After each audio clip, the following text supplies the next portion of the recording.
All right, let's solve some questions that involve our knowledge of union, intersection, and complements of sets. Let's look at these questions in this exercise. Let's look at this exercise 1 first of all. All right, so we are told that this sets, the universal set contains 1, 2, 3, 4, 6, and 8. Write down the complements of the following sets. Remember what we've said about complements previously. We've said that complements simply means take away that set, whatever is remaining in the universal set is the complement. So we are going to be using that knowledge to solve the following questions. Okay, so for the first question, A, what is the complement of this sets? Sets 1, 2, 3. So it simply means take away 1, 2, 3. If you take away 1, 2, 3 from this universal set, what's remaining? It's basically 4, 6, and 8. All right, so that 4, 6, and 8 is the complement of this set. 4, 6, and 8. All right, so that's how easy it is. So let's look at the next example. 2 and 4, that is, I'm going downwards, so let's look at C. All right, C says 2 and 4. So what that means is take away 2 and 4 from this set. What do you have left? You have 1, 3, 6, and 8. All right, so basically that's it. If you go this way, 4, 6, and 8. If you take away 4, 6, and 8 from the universal set, what is left is just 1, 2, 3. So that's basically how to get it. So this sign means an empty set here. This one in G means empty sets. All right, so what is the complement? If you take away an empty set from this universal set, what are you left with? You are still left with the universal set because you didn't take anything away. So the complement of an empty set in this case is the universal set. All right, and here it tells you the complement of the universal set. If you remove the universal set from the universal set, what are you left with? You are left with nothing. So the complement of an empty set is a universal set, and the complement of a universal set is an empty set. So these are just some of the examples I've decided to do in this exercise that shows what it means to write down complements of a set. All right, so let's proceed further. Let's look at another example.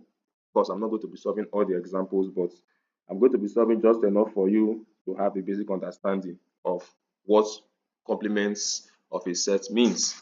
All right, so now in this example 2, we are given a universal set again, A, B, C, D, E, and we are given subsets A, which has elements A, C, E, and another subset B, which has elements B and E. All right, so list the members of the following sets.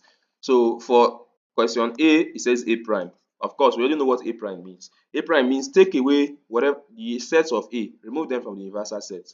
Whatever is left is your A prime.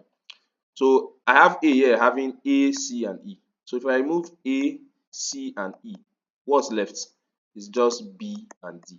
That's A prime. So the same idea is what I'm going to use for what's it called, for B as well. Since I'm told to do B prime, all I need to do is also, what is B?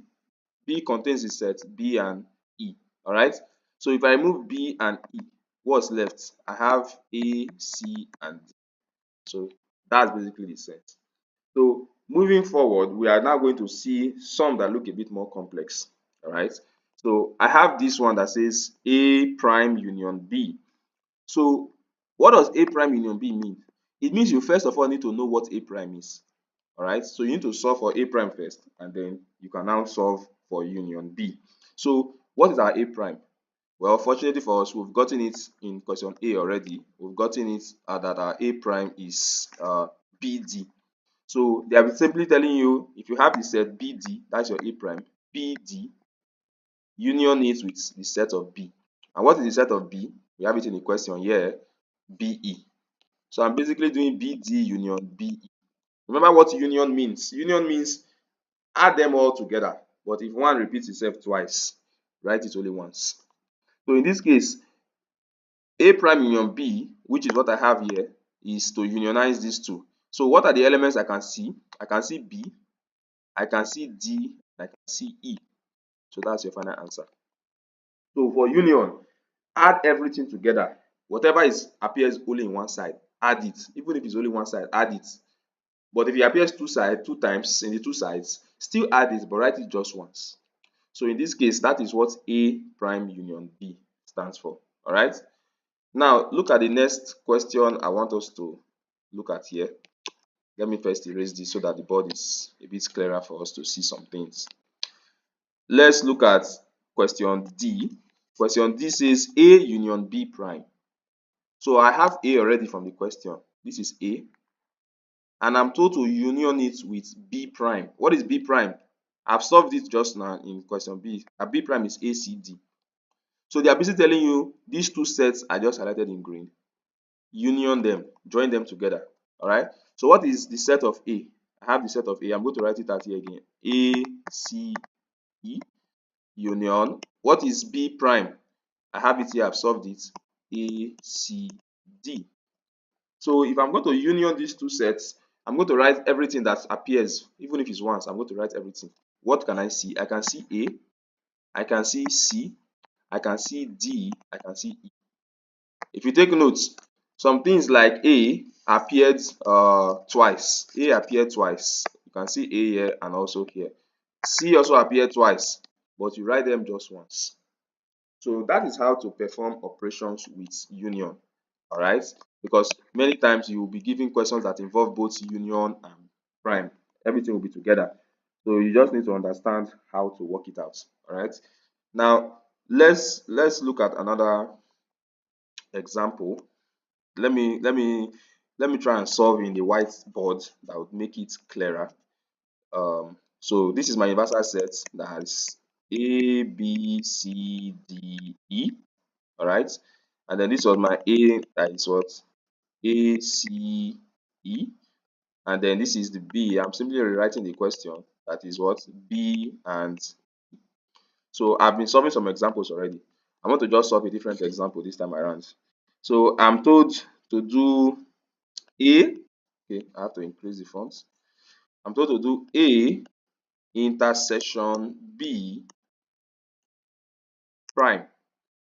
Now, if you notice, we are told to do A intersection B prime. What am I going to do first? I'm going to first of all solve what is inside my brackets. It's common rule of mathematics. We always take care of what is inside our brackets first. So what I have inside the bracket is what I'm going to take care of first. All right. And what I have is A intersection B. So A intersection B simply means I should look at my A and my B that I have right here. All right. I'm going to look at my A and my B that I have right here and intersect them. Remember that what intersection means is you have to look at the two of them and pick out only what is common. That's the meaning of intersection. Pick out only what is common to both of them. So if you look at the two of them, the only thing that they have in common is just E. All right. So E is the A intersection B. But the question did not tell us to find only A intersection B. It told us to find A intersection B prime. So this E that I've gotten, I have to prime it, or I have to find the complement, right? Prime and complement is the same thing. I have to find the complement of that E. How do you find the complement of E? Remove E from the universal set. Whatever is left, that's your answer. So if I remove E from the universal set, my final answer will be just be A, B, C, D. So this is my A intersection B prime. It's as simple as that. So set is very easy. You just need to understand the symbols and what they mean. Once you understand the symbols and what they mean, you are not going to have difficulties solving them. Take your time to understand these intersections, unions, complements, what they mean. And when you are solving, look at the questions very well, which step you are supposed to take first, and then you will not have any problems. All right. So I want to look at this example. Maybe it will be a bit more difficult, which is what I want. Example 11 here, where I'm giving a universal set, all right, and some options. So if I'm giving this universal set, all right, I'm going to shift it so I have more whiteboard space. I'm giving this universal set here that you can see 1, 2, 3, 4, 5, 6, 7, 8, 9, 10. All right, and then I'm giving 3 subsets, and I'm told to list the members of the following sets. So I'll start with something easy. Let me start with option A first of all, that says A union B. So what is A union B? they are simply telling you to bring out these two sets, A and B, and union them. So A is what? 2, 4, 6, 8, 10. And B is what?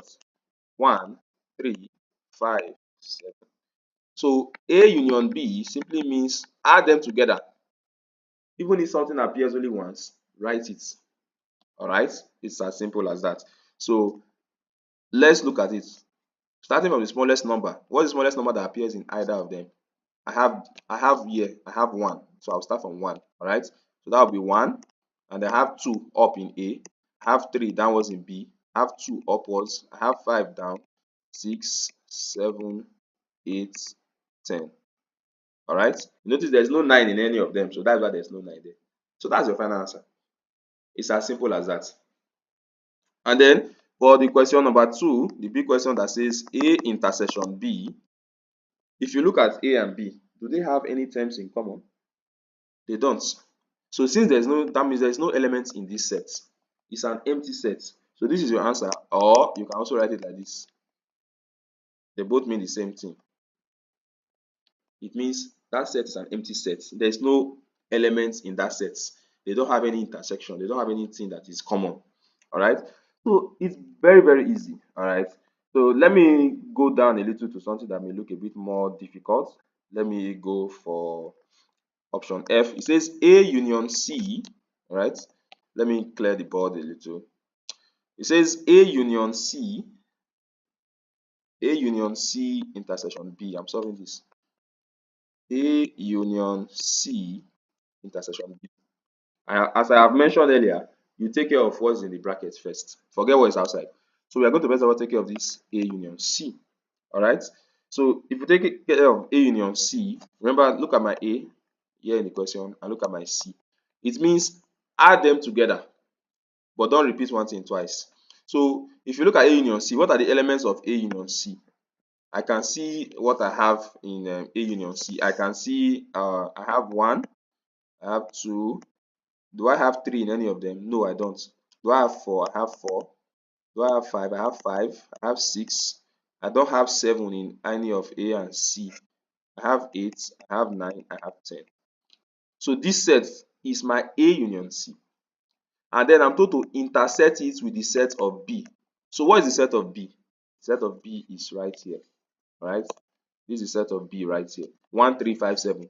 So I'm going to intersect it with this set. 1, 3, 5, 7. 1, 3, 5, 7. So what do they have in common? That is the meaning of intersect. What numbers do they have in common? If you look up and down, you can see that they both have the number 1. They don't have number 2 together. They don't both have number 3, but they both have number 5. They don't have number 6 together. They don't have number 7 together. They don't have 8, 9, or 10. So the only elements in this set are just 1 and 5. So that is A union B intersection, A union C rather, intersection B. So that is very, very easy. So try and do these examples on your own. So for each of them, what you always take out the bracket first. Find your A intersection B first of all, and then take out the second bracket. Find your B intersection C. When you finish finding these two, union the answers. That's simply the meaning. So sets is very simple. All you need to do is to take your time, figure it out, and you see that it's just about being able to read data using the symbols that you understand.